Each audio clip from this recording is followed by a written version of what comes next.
watching hardcandymusic.com.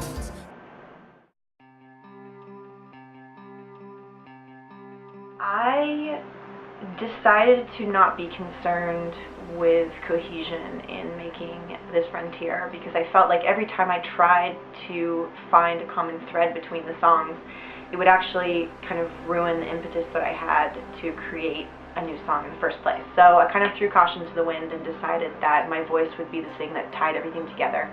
And my love affair of different genres ended up being something I was excited to explore as opposed to a challenge. So I decided to not be worried about my love of disco, my love of Americana, my love of soundtrack work, and I just went for it and combined all three together. Cannibal Love came from almost the leftovers of a remix that I hadn't finished. The vocal sample at the beginning of the song it's kind of just sitting there, and it wasn't getting used, and I never finished the remix, and I thought to myself, wow, I really want to use this for something for the EP. So I started a new session, and I just started creating sounds. I started looping, I started doing lots of hand percussion and trying to process the vocals in a way that was very soaring, and it definitely moved in a very cinematic direction in the sense that it was very evocative of images, and it was very specific in terms of emotion and sense of epicness. At least that's what I was going for. And yeah, it was an interesting process because that really wasn't a song that started off as just kind of figuring out chords and then writing a melody and lyric on top of it. It really started from just kind of creating a mood and a vibe and then building from there. My dear friend Anouk Bertin, who shot the cover for Saturdays Equals Youth for M&E3, came out to LA to shoot the promo and artwork for this frontier. And when we were initially talking about kind of what we wanted to represent in the pictures, I really tried to communicate with her that I feel very strongly that when an artist creates images to go along with their music, it really needs to be reflective of what they're trying to evoke in the music that they're creating. It can't just be something pretty to go along with your tracks.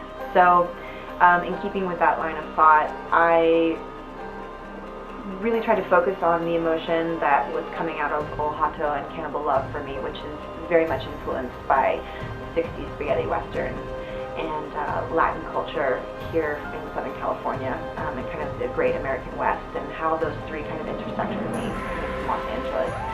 So in line with that, we kind of had this idea of creating a calavera on the face and kind of this Frida-esque crown of flowers to evoke the emotions that those three cultures together create for myself. We do indeed already have a video. We actually shot a video last summer for Mountaineer, and the next video that I'm really excited about shooting a video for is Lady Killer, and I have a concept in my head, but kind of waiting for the right director to help me execute it, which we haven't found yet. So, two of my favorite concerts of last year were Bon Iver, and I saw Fever Ray twice, which was amazing, and those two concerts were my favorite of 2010. Well, White Sea has decided to break up. It's been a lot of work. No, I'm just kidding. The EP was a long process just because I was trying to figure out what I was doing. Now that I kind of have bandmates and people that I get to collaborate with, we are indeed working on the LP, and we're kind of consolidating our palette and the instruments that we like to use. We definitely want to be more cohesive for the next batch of songs and kind of identify ourselves more as a group. Coming home after being on tour with M&E3 and contemplating starting something new was obviously incredibly daunting on some level, but so exciting. I, had the freedom to do whatever I wanted. I had taken off so much time from writing that while we were on the road, that coming home I was just full to the brim with ideas. On top of that, I had to teach myself how to engineer and produce because I didn't know how to record myself at that point. So I came home and just kind of got down to the real business of writing and recording my own album, which was an extraordinary experience, and I'm excited to be doing things on my own. It's a new adventure. Being this frontier was an extremely solitary process, so finally mastering the EP and getting to think about playing live was so exciting, because I knew that I could finally get into a room with collaborators and start to think about how to make these songs come alive. I ended up working with my very dear friends Ray Swen, Amy Wood, Jonathan Bates, and Jonathan Leahy, all who have their own projects as well. And yeah, our first rehearsal was amazing. We all kind of sat down and started actually playing the songs, and the songs just became these new beasts. Like, they just had legs, and they had a power that they didn't previously have on the record. So I feel like when people come to see our live show, it's actually kind of like a, whoa, I thought I knew the song, but it's very different than what you would hear on the recording. And I'm just excited to keep exploring a live show. You know, everybody in the band, they're just all such incredible musicians, and it's just a pleasure to get drunk and play with them and see what happens.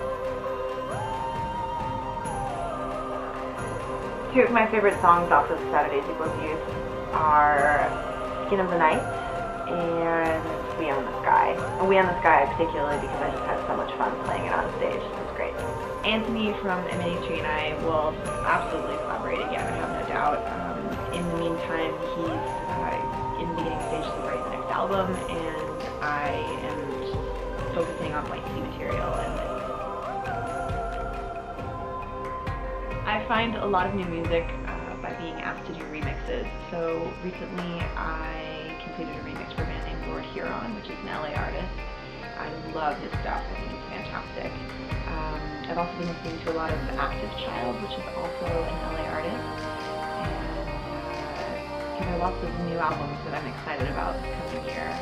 Mystically Foxes and hopefully a new Bonnie Bear record. Definitely going through a folk phase. I love remixing. Remixing is something that always teaches me something new about my craft, whether it's how to mix a vocal or a new way of using an instrument. It's always a really fertile kind of environment to experiment, which I love. And I also think it's really flattering when an artist asks you to remix a song, because they're essentially, in my mind, asking you to put your musical stamp on their work, which is putting a lot of trust in the remixer. I recently completed a remix for Lord Huron for his song When Will I See You Again, and I just finished another one for Junip. We did In Every Direction, which is a fantastic song. That one was really quick for me to do. It was really, really inspiring. And let's see. And then, yes, I'm going to be doing one for The Naked and the Famous. It's called Young Blood, and yeah, I'm excited to sink my teeth into that one. It's a pretty incredible piece of music. One of my favorite Donna Summer songs is I Feel Love. The synth part in that song is just bananas. Love it.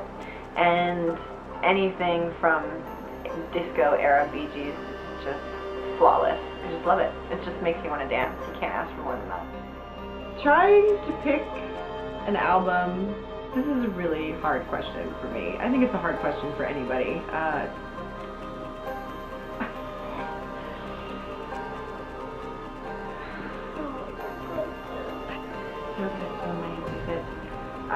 The first album to truly make an impression on me was Joni Mitchell's Blue. My dad played it for me when I was a kid, and it still gets played in my apartment at least a couple times a month. I don't know that I have a favorite music video. There are a lot of directors, obviously, whose style I gravitate towards, but I gotta say, one of the most recent music videos that I've seen that just kind of made my jaw drop to the floor was Deanne Wood's Evil Boy. I don't know what's going on in that music video, but it is amazing. It's pretty amazing to watch. People don't know that I love to skateboard. I was an avid skateboarder until I broke my arm, because I was at Anthony's house. He has a mini ramp in his garage, and we were skating the mini ramp, and I was dropping in for the first time. So I could go back and forth, but I couldn't drop in yet. And I fell backwards, and I broke my elbow. And I haven't skated since, but I'm trying to get up the nerve to get back up.